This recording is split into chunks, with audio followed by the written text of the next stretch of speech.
back to my channel. We are right back at it to get into the part 3 reunion of Real Housewives of Potomac.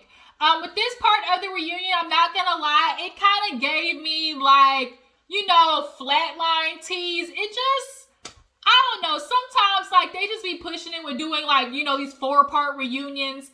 And honestly, they could have made this, 3 parts with the literally, all we had to talk about was Candace, Karen, Giselle, and that was literally it. Robyn, you didn't have shit to do this season. Ashley, you didn't have to do this season. Like, we could have condensed this into 3 parts, but I get it. They want their ad money, but y'all gonna have to find out another way to like, I don't know. Like, for me, I just could have done with 3 parts. But nonetheless, we finally have Nicki Minaj make an appearance. And boy, did she get the party started. She did not waste no time getting into these ladies' asses, okay? Especially Ashley. And if you ask me, they did not get into Robyn's ass enough. They did not get into Ashley's ass enough. There was just a lot of missed opportunities, if you ask me. But we'll go ahead and get into the episode. If you're new to my channel, I appreciate you for tuning in. Go ahead and hit that subscribe button. Okay, everybody subscribe. Make sure you don't come over here and not become a member of the Juice Box crew. Everybody else, drop down in the comments. Tell me how you feel about the season of Potomac. Tell me how you feel about the reunion. Tell me, who you ready to see go, leave, be a friend of the show. Just drop down in the comments and let me know your thoughts. But let's go ahead and get into the reunion. So we open up with Wendy, of course, still getting in Giselle's ass, basically telling her, for you to think that me getting surgery, was based upon keeping a man, like that's rooted in misogyny. How dare you think that, bitch? Didn't you get a tummy tuck? Did you keep Jamal? And everybody's face had the same reaction of mine, which was, oh. Everybody was like, and no, like, it was like, damn. So she's like, did you keep Jamal? Did you keep Jamal? She was like, I had a tummy tuck after the babies. And she was like, so did I. I got my titty done. I was breastfeeding 3 kids. Then Mia caught herself trying to be slick, throwing in, well, did you get your ass done because of the kids? She said, I got my ass done because the shit was flat and it was saggy. Like, Giselle definitely has this way of dancing around reason why she does stuff, and her reasons always change. So that's how you can know her intentions for half the stuff is her not being genuine, 1, and 2, she is Carlos King's, he's literally, I've seen him say this on Twitter, Carlos King is a producer's, Giselle is a producer's dream, aka she makes shit happen on the show. She knows she has a job to make shit messy, and that's what she did. Her whole intention of bringing this shit on the show, because if we really think about it, had we not had that Eddie situation, what really would have been the basis of the show? Wouldn't have nothing really gone on. So she knew to bring it on the show, and that was going to start up, some storyline. But we get to the part where it's like, how dare you bring it on the show? What was your reason? Are you truly being genuine? Y'all, honestly, I'm not gonna lie, I was in and out of this reunion, so I'm just gonna like kind of be dancing around it. But Giselle, she keeps trying to say that she was genuine. She had every intention of coming straight forward to her, but it's like, well, really, you went after Ashley. So then, or really, you had Ashley do your dirty work, and that was actually one of the fan questions, which was, why did you go so hard in Giselle and not Ashley? Wendy was right. I'm not going towards Ashley because, she was the one sent to do the job. I'm cutting the head off the snake, which was Giselle. Had Monique done that, that's what really should have happened. Monique got mad at Candace, because she was wrapped up in the Giselle, and Robyn mess of it all. Everybody trying to come and, stir shit with Monique's life. But who she really should have gone after was Giselle, who literally tried to question the paternity of her child. Like, you go to the head of the snake. Like, you don't, get, distracted by the pawns, basically.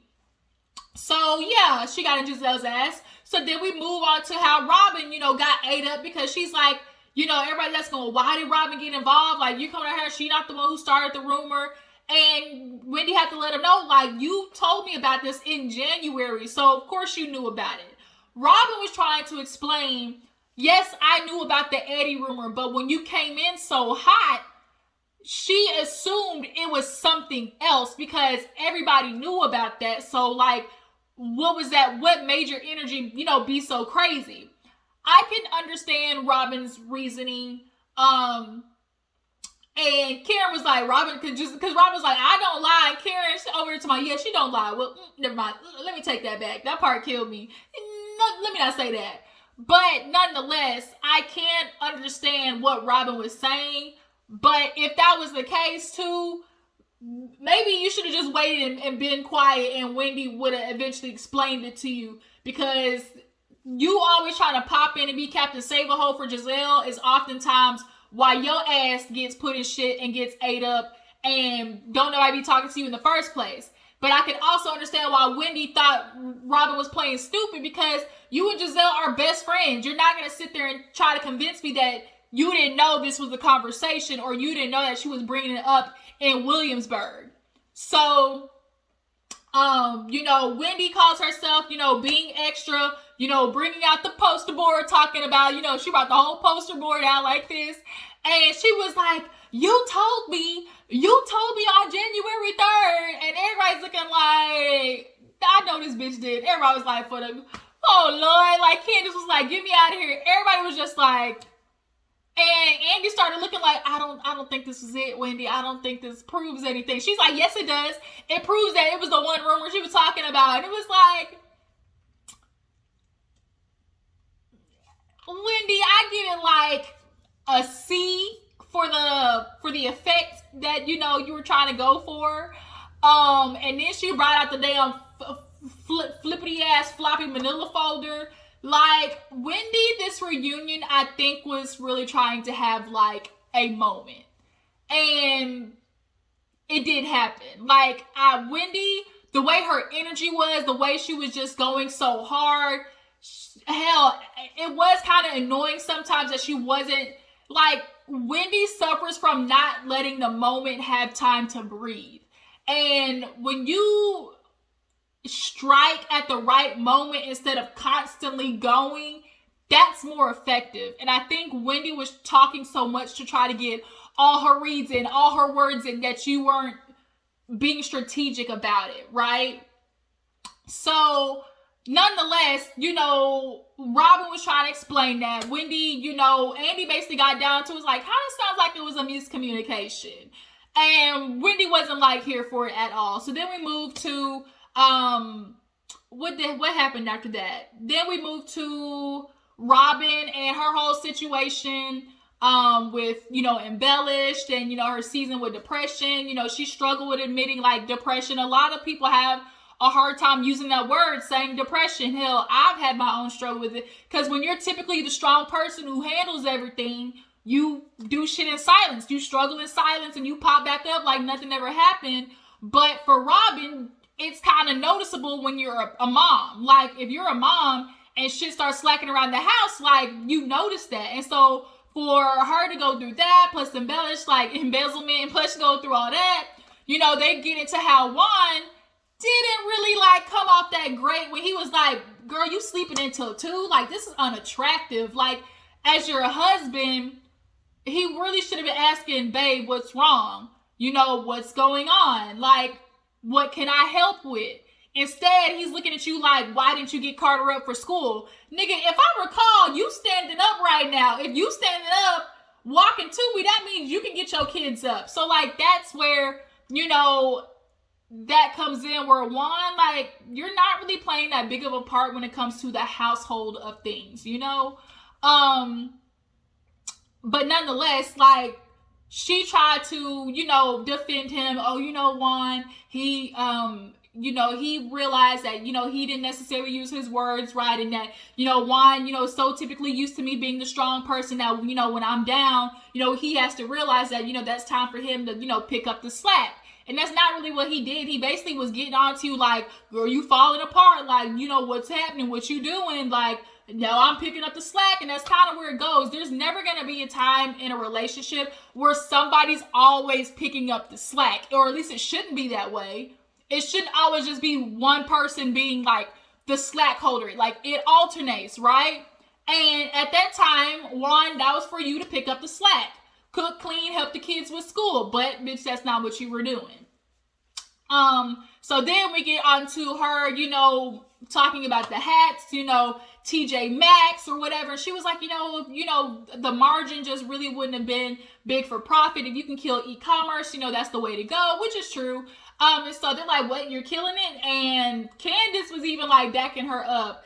And she was like, yeah, she could be a millionaire or whatever. And so they're like, well, what did you pay with your hat money? She's like, I paid off my taxes. Hell, we didn't even get into that enough if you ask me. Like, you stayed getting on Karen's ass for the taxes, but then here you are with your tax problems and shit. Like, I honestly feel like they did not get into Robyn's ass enough and Ashley's ass enough with the stuff that they did show on, Real Housewives of Potomac. But she paid off her taxes, did a down payment on the house. The house is done. They're actually moved in. And right now at this moment, are they getting married? Andy asked, does anybody think they're going to get married next year? The way everybody looked at each other like, who gonna raise their hand? And everybody was just looking. And Giselle, of course, the only one. And then, who else was it? Who was it? Karen was like, I want them to get married, And honestly, y'all don't need to get married. Ashley, the same thing. Basically what Ashley said, because Michael's like convinced like they not getting married. I'm sure Juan probably told Michael they not getting married. But, as Michael's thoughts is what I agree with. What are they getting married for? They're already doing the damn thing. You got a house together. Basically, why buy the cow when you getting the milk for free? Robyn's been staying beside this man. I'ma stick beside him since the NBA days. While he was out there around the world, she stayed home with 2 kids, changing diapers and take care of the household while he was cheating and came back home like nothing happened. And she stuck with his ass. Sad. It's honestly sad because that relationship, literally, they are roommates. They are in an entanglement of, we have 2 boys to raise, but we really aren't in love with each other. We love each other enough. But I think Juan would leave, but he knows if he leaves, Robyn would not be okay. He's indebted to Robyn because obviously what her family has done for him, but also he knows Robyn emotionally cannot handle not being with this man, or she would have left him already. Robyn is not a secure woman. Even though this shit is sad that what she has with Juan, she's dealing with what a lot of women deal with this, which is I'd rather have a piece of a man. And she know how fine Juan is. Juan could go out tomorrow and already have 3 bitches on him. He probably already got 3 girls in his phone right now, and Robyn knows that, but she ain't gonna do nothing about it. She know Juan out there cheating, but she ain't gonna do nothing about it. She's not, because she's gonna use the excuse of, we're gonna stick together for the kids. Okay, what happens after that though? But so then we talk about the baby, and she's like, well, we really want to have a daughter. Everybody's pissing me off. Candace like, I just really want y'all to do wedding planning. And at first it went from, we'll get married to next year. Then it went to Robyn finally was like, I'm going to be honest. I'm not in a rush. It'll happen when it's time. Y'all ain't getting married. Y'all not getting married. You're not. Him proposing was enough. And there's no point in getting married, like I said, if y'all been together. Really, y'all be doing it for the sake of having a wedding. But if you were to have a kid by this man, Robyn, being a single mother of 3 is a lot worse than being a single mother of 2. Because he already there, not now. And I know he likes to say, I'm not that same person no more. But, in the finale, when they were going back and forth and stuff, and she was checking him about the kids, helping, he likes to say he's not that man anymore. But men, when they really see how hard it is being involved every day in taking care of kids, they run the other way. And they use the excuse of, I'm working, or I'm, the finance, like that's a woman's job. They use that. And so Juan might change a few diapers in the beginning, but that's just going to slack off real motherfucking fast. I promise you that. Robyn, if you have a baby by this man, you are stupid. They tell me, I got to 43. She's like, how old are you now? She's like, I'm 42. Bitch, what? I think you got that window on purpose. Robyn does not really want to have a baby. I really don't think she wants to, but she do it for him, basically. Because I love him, stupid ass heifer. So then, all the husbands come out. Of course, guess who's missing? I'm so glad Juan Dixon is not here. Bullshit.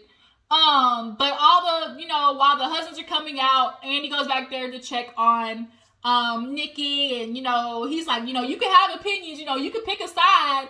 Basically, he's like, bitch, you pick a side because I can't really show who I'm really feeling. I'm really who I'm not, but you kind of did it anyways. Andy, we know how you really be feeling. You think you hiding it, but you really not. But Andy asked, like, who you think he gonna get into? She's like, Ashley. Ashley came with her breast milk, basically wasted time. And then Candace, I'm gonna get onto her about her singing. So they come back out with the husbands.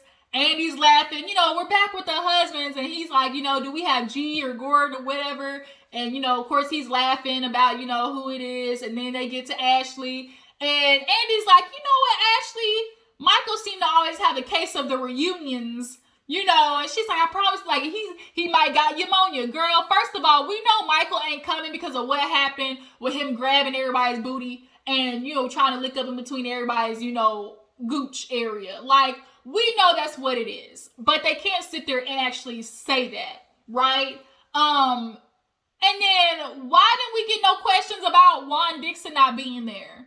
Like, the only time that he was questioned about showing up for Robyn was in case of the show. But you're not going to sit there and tell me you can't film, you can put a request to leave with, I'm sorry, like, Robyn's excuse of, he's a basketball coach, he's got a lot of stuff to do, it's round season, like, he's not only coaching, but he's recruiting, he's a black man amongst white men, he can't take off. Really? Really, Robyn? Like he don't know the dates ahead of time. Everybody knows you put in 2 weeks ahead of time or whatever. He can take the fuck off. Like, Robyn, ain't nobody getting ready to believe that shit. But he doesn't, and you don't want him to because you know the questions that are going to come. You know that and the questions that y'all are going to get, and Robyn don't want to deal with it. And Juan don't want to deal with it because he don't like facing the shit on national TV. He didn't like the fact that he got questioned last time about all that shit, right? Yeah, Robyn, ain't nobody believing that shit about him being a coach. Even Wendy was like, so he can't take off? Right. But, my husband's a lawyer. He's not a businessman or entrepreneur.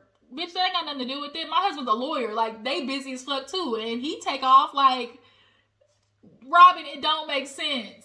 So, we get to Karen. Of course, Karen's part, Surrey County, getting married to Ray, being in the group of the ladies. Like, it wasn't nothing really that big. Surrey County, she says, is growing in tourism, and they might do a bed and breakfast. Okay. Ray being a support to her. She's like, Ray has always been there, and honestly, she's like, I might not have been in Bloomingdale's if it wasn't for him. So Chris pops up, and he's like, well, that's confusing to me because Ray's supporting you. It's like, oh, that's my man. He's doing a good job. But when I'm supporting Candace, it's like he's riding coattails. I would like, some thoughts on that.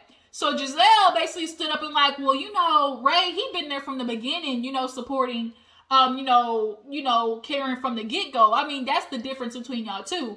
And he's like, do y'all think I lived under a bridge? Like, what the fuck? He was like, it's always this narrative like I'm broke, that like I ain't got nothing, I'm toe down, I'm living off Candace. Like, that's not the truth. He reveals that he actually was paying rent for his place and paying for half the rent at that one house that, he was staying at with Candace. And that's why the mama always felt like, she had a say because she was going halvesies on that house. He's like, I'm not going to pay a whole mortgage. We not even married.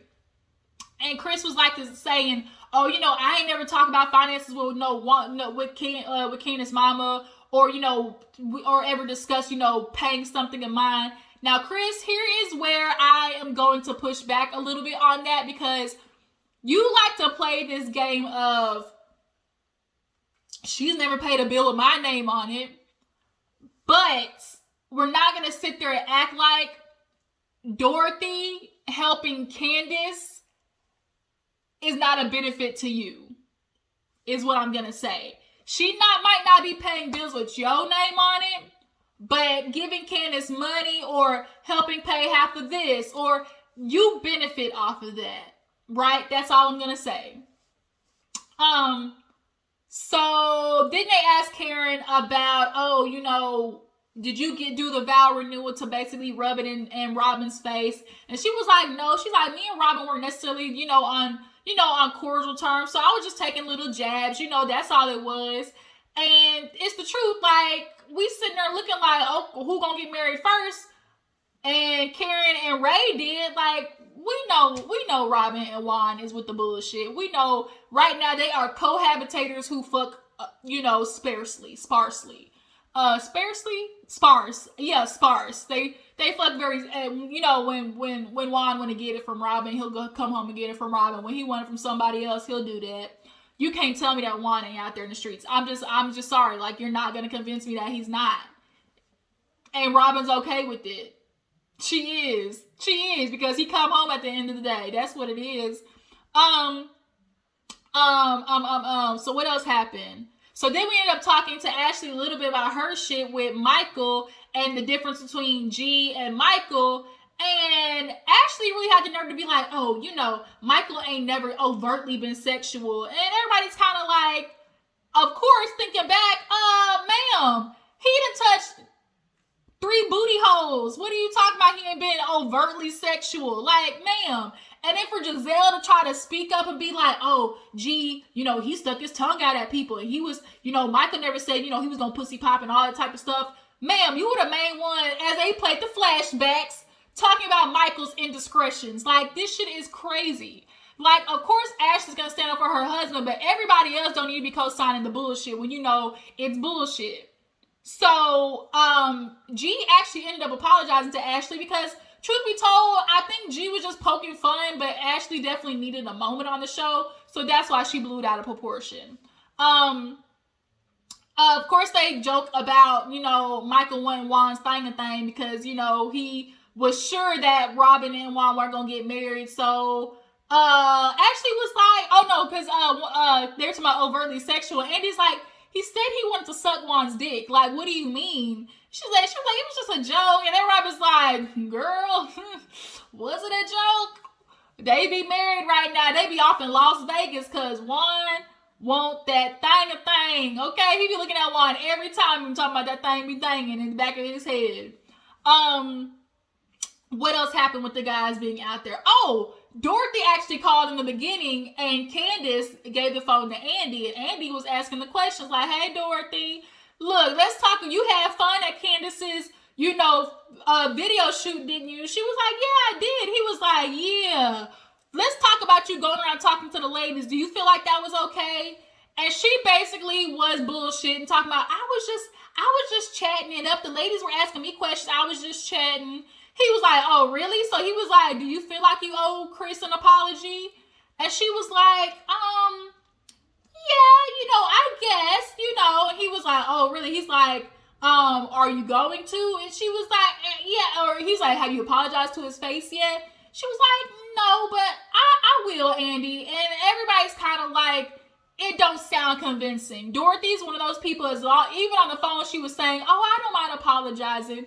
But you don't want to. Like, the fact that you really can't admit that you were wrong when you were dead ass wrong, you were the one stirring all that shit up over there, just sitting there doing this, co-signing everybody's thoughts about Chris not being shit, and you feel like you don't have to apologize. And that's what's messed up. Even though Chris is over there talking about it's fine, Candace is right. No, it's not okay, because it does secretly piss you off that you have your mother-in-law basically adding gasoline to the fire. Andy hangs up, and, they ask her about Dorothy, what do you think about your mom? Like, are you like your mom? She's like, I am like your mom. And it's like, yeah, because Candace, woo, buddy, you have that same fight in you like your mom, which is like where I really think she gets it from. She fights to the death. I think she grew up doing that with her mom. And she's like, my mom has some qualities where I'm like, I don't want to be like that, but she also has some good qualities. And it's kind of like, where are they? Where are they? Because I ain't seen them yet. But Chris always, he's talking about, and he's like, explain, the husbander. I think Candace gave him husbander as, the title, because she wasn't trying to, like, make him feel bad or emasculate him. You can't sit there and be, oh, yeah, my husband's my assistant. Like, then, she didn't want to basically emasculate him, because she knows if she tells the world her husband, basically the assistant, the world's going to cap on his ass. And Chris was balls enough to admit, basically, I'm a glorified secretary. I answer the emails. I put in order her meetings. I set in place when the shoots are gonna be. Like, that's what he is. He is secretary. And 11 years I sacrificed, and should have left your ass 1,000 times. No, I'm not gonna cry. I'm not gonna cry. I'm not gonna shed no tears. If you hear that song, you can't help but just be like depressed all up in your shit, man. The lover and your secretary. But nonetheless, that's Chris's job, and he supports her. Came with the t-shirt on and everything, and that's kind of really, that was like all of their segment with the husbands being out there. I'm trying to think if I missed anything. Oh, Wendy was going ham. Andy asked Eddie about his feelings with Giselle. He was like, you know what? He's like, I was disappointed, but I don't. We're cordial, but it's kind of like it definitely didn't come from a place of Kurt feeling concerned, and it really wasn't. Because the question still stands: if you knew the shit wasn't real, why did you bring it to the show? And all Giselle can keep saying was, I said it wasn't real. I said I didn't believe it. He's thinking about his kids. I'm sure your kids would, be thankful that somebody said that they didn't believe it. No, because even if you don't believe it, you still brought it on the show for it now to be everybody else talking about it and bring, their opinions, and don't bring it up to the forefront because you may not believe it, but other people still may, right? You gave basically the world the opportunity to pick at their relationship, and you not being able to say sorry because, oh yeah, we've already discussed it, ad nauseum. So what's the point? Like, it was just annoying. Giselle, you knew what you were doing, period. You knew what you were doing. Like I said, you brought it to the show, even though you knew it was fake, not from a credible source, and that's where they're trying to tell you. But you know that, but you can't sit there and outright be like, shit, I brought it to the show because we need a goddamn storyline. You're not going to sit there and admit that. So yeah, I think that was really it with the husbands. I'm trying to think if I missed anything. Talked about Robyn and Juan non-existent ass. Talk about Ashley. Yeah, they didn't get into Ashley enough, talking about the dating, getting back to her and Michael's relationship, their expectations, how she feels about him, as a father. Like, is she concerned about him cheating? Like, there was a lot more questions that could have went there. They just really could have just dug deeper. Then they get into Mia, her ass talking about, alleging that Chris ate the booty like groceries. And she's like, oh, that was just a jab. Bitch, it was a lie. Like, you're not going to sit there and try to insinuate that my husband knew you before it ate your ass. Like, that's what we not about to do. And she's like, it was just a lie. It was just a jab. And it was like, well, you were coming for me, calling me handsome and talking about my feet. Like, Mia, a lot of times on Twitter, you really were the one starting shit. And you can't be mad because somebody finished it. Don't start none, won't be none. And then other than that, that really was it. So, Miss Nicki Minaj, she finally is ready. I don't know if I really liked her hair, y'all. I'm not gonna lie. I don't think I liked it. But they get all the ladies back. Everybody's tired. They're exhausted.